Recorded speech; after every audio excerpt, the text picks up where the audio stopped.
So today I'm going to show you the process that I take in adding patina to my silver pieces. Now these are some pieces that I've just finished. They have been out of the kiln, so they are now completely silver. But adding patina I can do a couple of different ways. One way I do that is through alcohol inks. And this is a piece that I recently did with some dichroic glass. And the colors that you see in here are some forced acid to give some depth to the leaf. And then I used alcohol inks to actually get some of that green tone in there. So that's one way of patina. Another fun way of patina is this beautiful piece. This is a piece of cypress clay, copper clay, that came out of the kiln with this rainbow gorgeous color. Now, the question for this is, what do I do? Do I keep it like this and have it with a matte finish? Do I try to protect it, which sometimes when I seal copper, I end up with a matte finish. So that one is on the bench to figure out what to do with later. But again, what I'm trying to do now is to show you how I actually process my silver with actual traditional patina, which is this patina gel that I have loved and have used for almost 20 years now. I also throw in some ammonia, and I throw in some salt sometimes, depending on what mood I'm in. So right now it just kind of depends. I have my water heating up. Right now, this is my alcohol. So what I do is I give everything a spritz, because it takes away any of the fingerprints that might be there from handling the silver, pulling it out of the tumbler, and so forth. If you can spray it down a little bit with your alcohol, let it dry.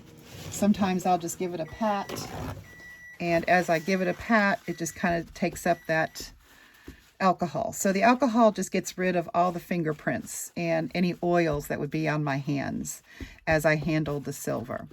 And so with that said, my next step is to pull out my handy dandy super official tool for dipping.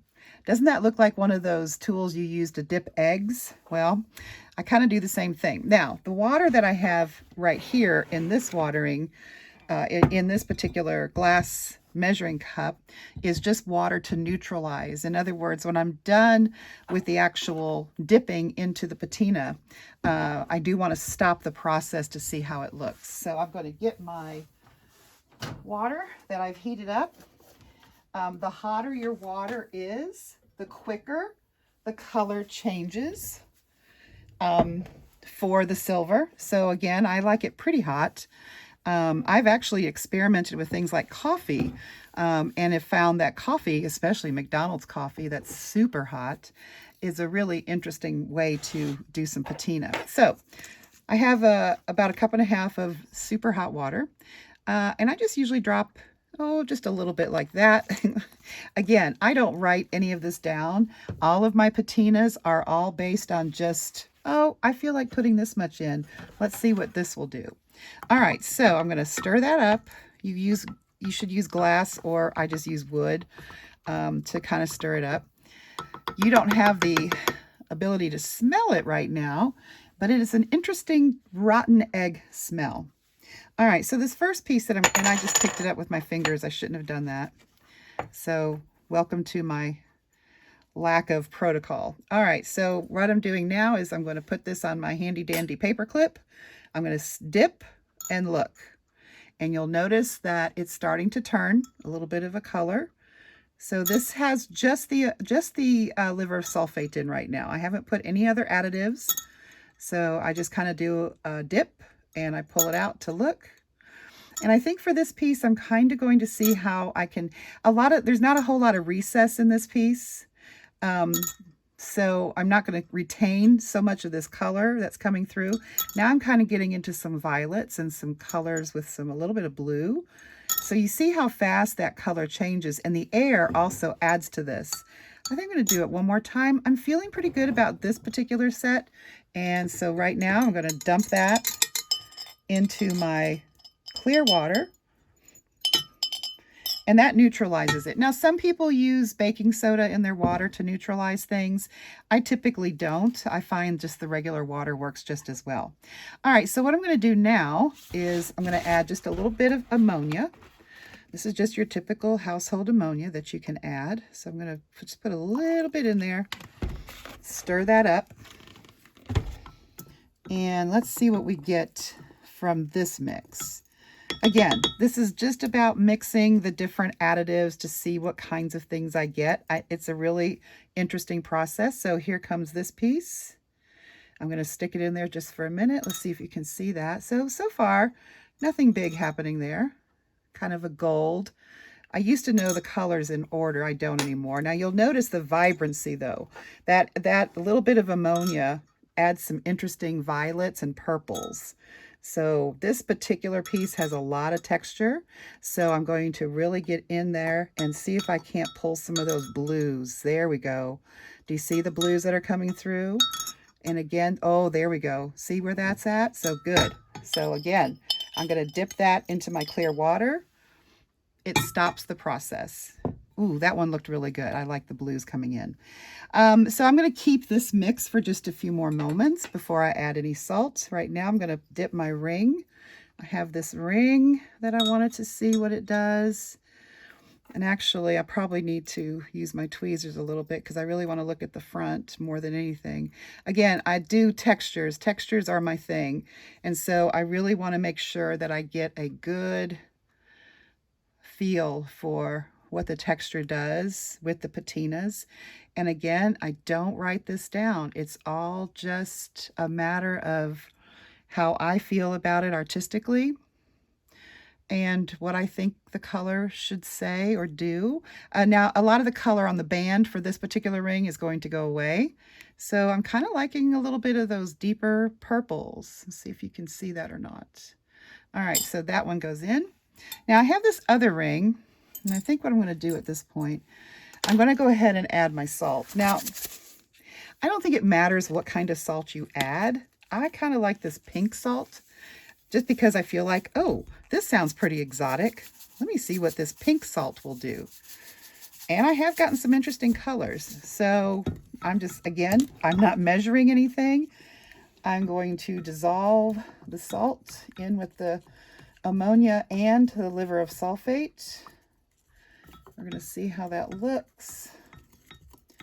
I kind of think it's a good idea to, because it's really a chemical process. I mean, that's really what we're looking at. We're looking at the process of oxidation, and it is a chemical process. I'm going to, again, try not to hold my pieces too much. Now, this is a piece that I've domed rather accidentally, but it's going to hold a piece of stone. And there, you'll notice there's a blue stone in this one already. The patina won't hurt the stones. They've already been fired. So I'm going to pull this out. Pretty gold if I really wanted to go for the gold. So isn't that pretty?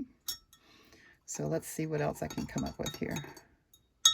So I'm kind of looking for some deeper colors. It's going to happen into the recesses of this piece because of the, oh, okay. So there we go. See the blues coming through? Sometimes I'm really good about getting some turquoise, but this one right now, I'm going to let it sit for a minute. And I think I'm going to let it go. I think I'm going to get some interesting blues in that recess. So there we go. It goes into my water. So you see how fast that happens. It happens just that quickly. And again, I'm going to try not to use my fingers. So here are a set of earrings. The reason I have my 2 loops, as much as I want earrings to match as much as possible, this is my solution for that. I just like to get them in there at the same time for the same amount of liquid surrounding them. I think for this one, I'm going to go for just a light brush. So you'll notice that kind of went with a really kind of a gold.